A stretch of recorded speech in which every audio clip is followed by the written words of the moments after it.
E aí, tudo certo? Olha que coisa curiosa. Já parou para pensar que uma força que a gente aplica numa direção pode, na verdade, estar tentando arrebentar um material num ângulo totalmente diferente? Pois é exatamente isso que vamos desvendar aqui, mergulhando de cabeça no conceito de transformação de tensões para resolver um problema clássico de engenharia.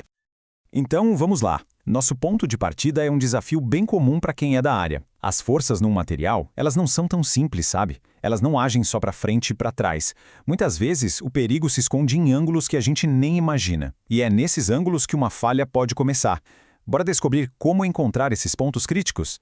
E aqui está o nosso quebra-cabeça do dia. A gente tem forças puxando, empurrando e até deslizando o material. A pergunta é: qual é a força específica de tração ou compressão nesse plano que está inclinado em 60 graus? Parece um nó, né? Mas a solução está toda nos detalhes. Vamos decodificar isso juntos? Bom, para resolver qualquer problema de engenharia, o primeiro passo é sempre traduzir as informações. Vamos organizar direitinho os dados que o problema nos deu e dar nome aos bois, ou melhor, às forças. Imagina que a gente deu um zoom num pedacinho minúsculo do material. É isso que essa imagem mostra. Estão vendo as setas para fora? Isso é que a gente chama de σx, a força de tração. As setas para dentro, o σy, são a compressão. E aquelas que parecem querer fazer as faces escorregarem uma na outra, bom, essas são as forças de cisalhamento, o nosso tal xy. Certo. Aqui está tudo mastigado. O σx, a tração, vale 60. O σy, a compressão, 40. O tal xy, que é o cisalhamento, 30. E o nosso ângulo θ é de 60 graus. Mas atenção, tem um detalhe aqui que muda o jogo todo. O jeito que a gente trata a compressão. E aqui está a regra de ouro, o pulo do gato. Em engenharia, tudo que é tração, que puxa, é positivo. Agora, compressão, que empurra, é sempre negativo. Então, aqueles 40 newtons por milímetro quadrado de compressão, na verdade, entram na conta como menos 40. É um sinalzinho de nada, mas que faz toda a diferença entre um projeto seguro e um que pode dar muito errado.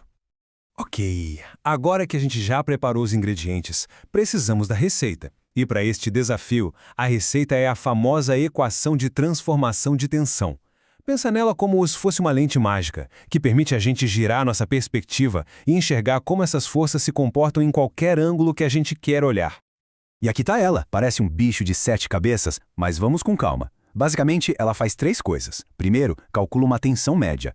Depois, ajusta esse valor usando o cosseno do ângulo. E por fim, adiciona o efeito do cisalhamento usando o seno. É a nossa ferramenta perfeita para calcular a tensão normal, o sigma, naquele nosso ângulo de 60 graus. Agora sim, a parte divertida, montar o quebra-cabeça. Vamos pegar os nossos valores e ir encaixando na fórmula, peça por peça, até a gente ter a nossa resposta final. Vamos lá, bem metodicamente. A primeira parte da fórmula é a tensão média, né? Então, 60 somado com o menos 40, dividido por 2, isso dá 10. Guardamos esse número. A segunda parte, a do cosseno, usa a diferença 60 menos o menos 40, que vira 100, dividido por 2 resulta em 50. E isso a gente multiplica pelo cosseno do ângulo em dobro, ou seja, 120 graus. Para fechar, a parte do seno. É só pegar a tensão de cisalhamento, o 30, e multiplicar pelo seno desses mesmos 120 graus. Pronto. Juntando todas as peças que a gente calculou, chegamos nesta expressão final. E aqui está a sacada genial dessa questão em particular. Nem precisa pegar a calculadora. Se a gente der uma olhada nas alternativas, a própria expressão que a gente montou já é a resposta. Exato. A expressão que a gente montou bate certinho com a alternativa C.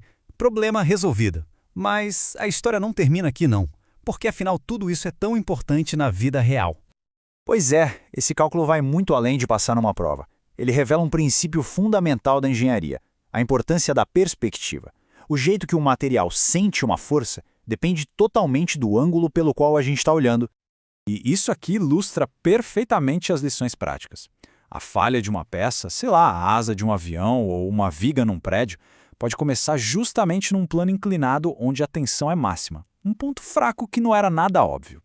Os engenheiros usam essa análise justamente para farejar esses pontos críticos e criar estruturas que aguentem o tranco. Isso nos deixa com uma reflexão final, né? Se uma simples mudança de ângulo já altera tanto as forças dentro de um material, dá para ter uma ideia da complexidade que é garantir que nossas pontes, carros e máquinas sejam realmente seguros. É uma dança constante entre as forças que a gente vê e as tensões que estão escondidas.